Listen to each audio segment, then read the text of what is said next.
staying on theme of talking about haunted hotels because have y'all ever sat there and known that a hotel is known for their paranormal activity, but you're like, which room specifically should I either try to stay in or try to find to get the spooky kooky ookiness? I know. We'll talk about it. You just wait. Let's get into it.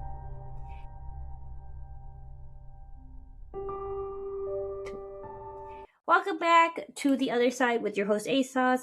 Happy Easter. As you can tell, I'm wearing my little bunny ears. If you want to talk about the dark side of Easter, maybe we can one day. Who knows? But this week we are talking, like I said in the intro, we are talking about hotels that either their rooms are sealed off or their rooms are just very haunted. And we need to really get into this.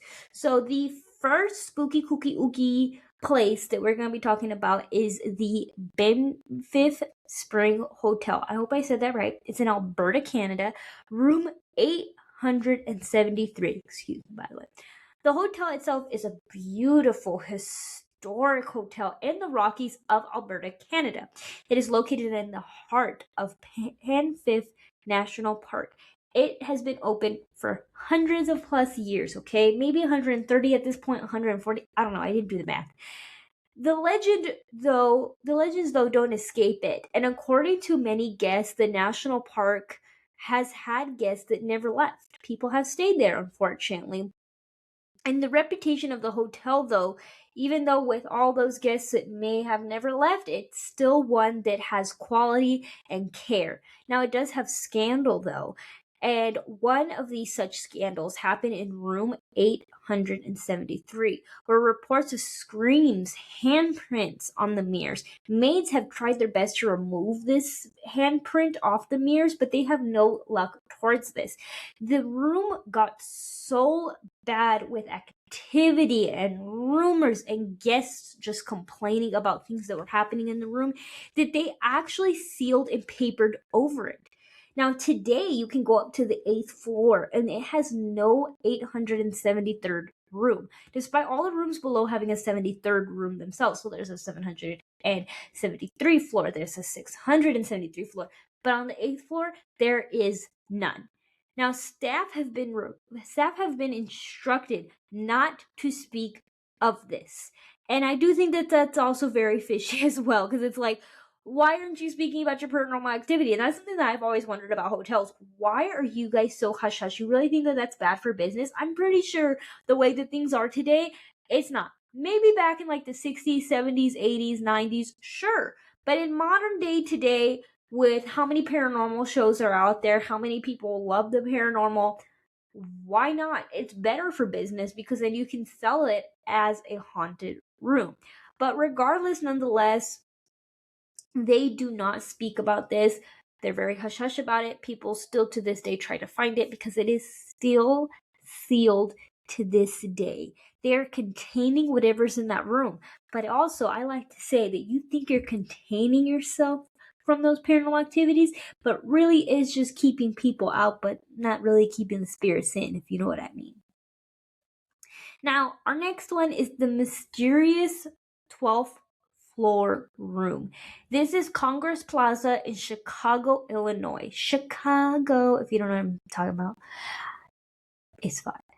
The hotel has graced the Chicago skyline since 1893. I'm going to repeat that. 1893. We're not talking about the 1900s. We're talking about the 1800s. We really going back in time.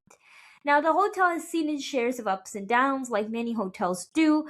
Despite the downs, though, the hotel offers impeccable service and prides itself on being a landmark in Chicago. Now, however, like I said, there are some downs. There are some unpleasant moments that have left some rooms unavailable to the public. And one of those rooms is unnumbered on the 12th floor. And there's rumors that circulate about it being haunted. And the reports from the guests is that they don't know the exact location of their room, but they have found hollowed area in the 12th floor that they believe that this hollow area sounds like a room, and it must be the room that is completely sealed off. The entire floor gives off an eerie feeling. The staff don't even discuss the room either. Like in the last one that we talked about, the staff here don't even talk about it either. Now, a lot of people make their way up to the floor. They try to communicate with the ghost, and there's many conflicting rumors and stories. And that is it for that one. Not a big one. Now, there is a sealed off wing in Hotel Alexandria in Los Angeles, California. Now, this is a beautiful historic hotel. Tumultuous past, though, changing owners repeatedly with highs and lows. It was built in 1906. It was popular for the time, but then the owners died. Okay, 2 owners. Back to back, they died. It was a very suspicious situation because it was 13 years after the hotel built, and again, it was back to back, both of them that died. Now, during this, the hotel had a phantom wing that became the center of controversy. Now, William Schick owned the land and built a 7-story wing that mirrored the main hotel. It shared stairs, it shared elevators with the main hotel. But in 1938, the new owner bricked up its hallways, bricked up everything, made it completely unreachable. The entire wing is a capsule of a time period, and the main hotel, though, does have its own share of unusual activities. Now, an investor had purchased the annex with plans to turn it into an apartment complex, but left it empty. So I think that's insane because it's this huge plot of land, 7 stories tall worth of a building, and they completely sealed off the entire thing. Not even just like one part of this hotel, they shut off the entirety of it. And somebody tried to use that land and utilized it, and they were unsuccessful. They were unable to. And I'm like, okay, all right then, like that's pretty dang insane. Like why would you seal up an entire wing? Why would you purchase land that you're not even using? I'm sure the county of Los Angeles is like, hey, like we need that land, you know what I mean? But somebody tried to utilize that land, like I said, and they weren't successful. So it's like, this is a little weird, you know? I dare you guys to go find it because I want to do it. Now, we're going to talk about one of the most famous places in the world. Now, I'm talking about this one because I think that the story is wild and bonkers because I didn't know it. So even though it's very well known, I did not know this factor about this. We are talking about the Queen Mary Stateroom B340. Now, this room specifically in the very famous Queen Mary, the room had been sealed off because of so many reports of people being choked in their sleeps.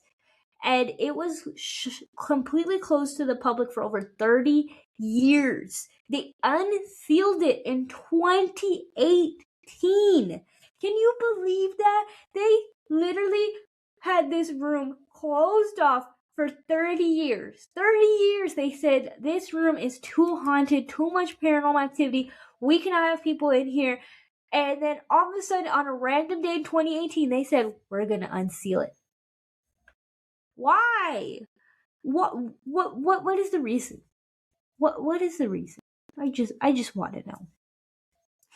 Now, they hear strange knocks being heard from within that room. Guests still wake up with bruises on their neck. So they're allowing people to stay in this room and people are still waking up being choked. Bruises on them. It's wild. The faucets turn on and off at full blast when nobody's in the bathroom.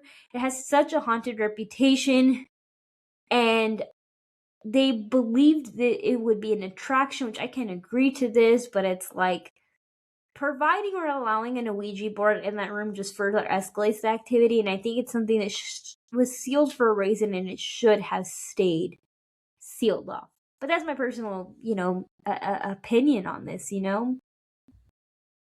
Who can say, right? Who knows where the wind blows? I don't know. You don't know. Who knows? The Langham Hotel, room 333. Literally. Not even joking. This room is apparently so haunted that a doctor had stayed there and he had jumped out of the window. Like, this is reported, and it's not a joke. It's really sad. It's really disturbing. Guests have reported seeing a Victorian man with no legs floating above their beds. They additionally hear somebody sobbing through the walls, but there's nobody next door to them. The rooms next door to them are empty, so they're like, where is this crying coming from? One person woke up to a bloody handprint on the mirror, and that they didn't want to sleep there no more. They just were like, that wasn't there before, now it's there, and I'm done. And I don't blame them. You know what I mean? Like, that sounds terrifying, in my personal opinion.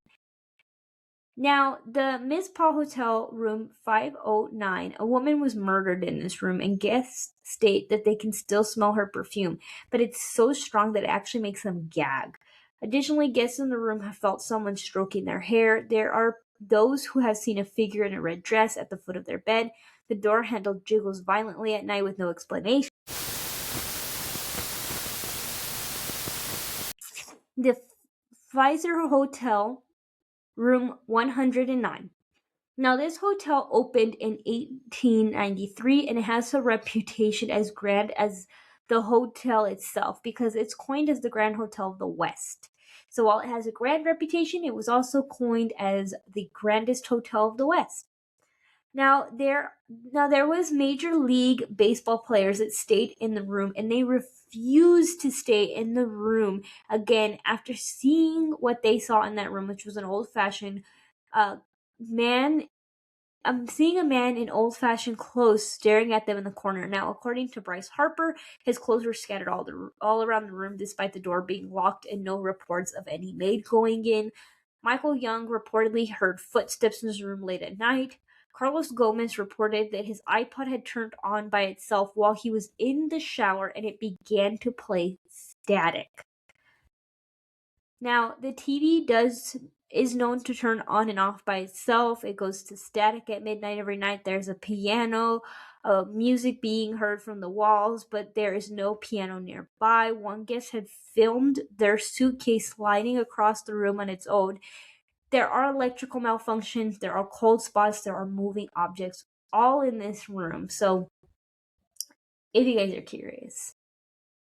Now, the next one is the Crescent Hotel, room 419. A sad note that a cancer patient was experimented on illegally, resulting in their death.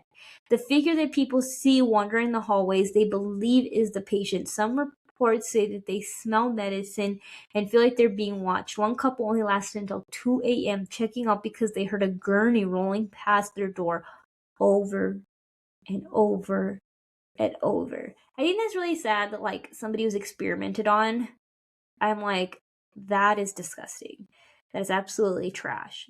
Now our last hotel is going to be Hotel del Coronado, room 3327. So 3327.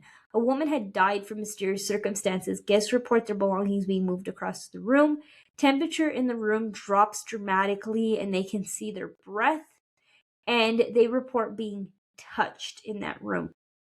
Now, again, some of these rooms were sealed, unsealed. Some of them stay sealed. I think that we should stay curious. I think that if you ever stay at one of these hotels, you should, if you can stay in the room and you feel up to the paranormal activity, you should. If not, you should definitely just wander by, see what the vibe is there and everything like that. I hope everybody has a very happy, very safe Easter if you celebrate. I want to say I hope to see you in the next one, and I hope you guys have a good one. Goodbye. This is The Other Side with your host, ASOS. Hope you have a good one. Happy Easter. Goodbye to all. Good night.